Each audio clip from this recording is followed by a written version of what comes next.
আমার স্বামী দীর্ঘ 27 বছর আমার খোঁজ খবর নেন না। তিনি আবার বিবাহ করেছেন। আমার দুশ্চিন্তার কারণ আমার পরকালের হিসাবের ক্ষেত্রে আমার স্বামী ও সংসারের জন্য আমার গুনাহ হতে হচ্ছে কিনা। অমানুষ স্বামী আছে এরকম, এক বিয়ে করে বউয়ের ভরণ পোষণ দেওয়ার খোঁজ খবর নাই, আরেক বিয়ে করছে, তার জন্য এই দ্বিতীয় বিয়ে করাটা হারাম।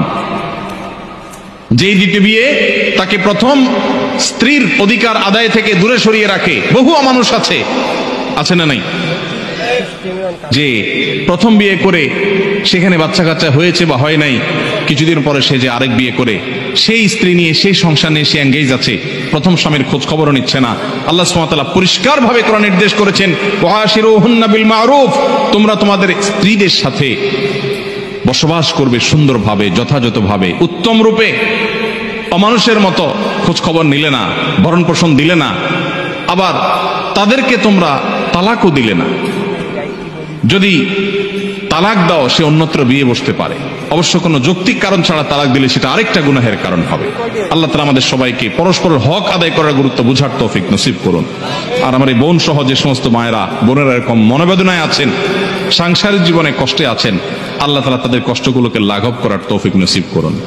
এই বোনগুলো কখনো যদি আমাদের কাছে আসে, অনেক সময় অফিসে আসে, বলেন ভাই অনেক দুঃখ, স্বামীটা অমানুষ, অমুক অমানুষ, তমুক অমানুষ। আমি বোঝানোর চেষ্টা করি, ফেরাউনের স্ত্রী আসিয়ার চাইতে বেশি আপনি মাজলুমা না।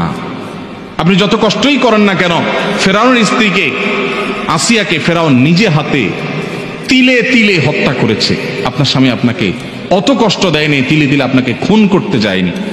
সে হয়তো আপনার হক আদায় করেনি, সে হয়তো আপনাকে কেয়ার করেনি। জান্নাত কিসের বিনিময়ে পাবেন? এই সমস্ত স্যাক্রিফাইসের বিনিময়ই তো।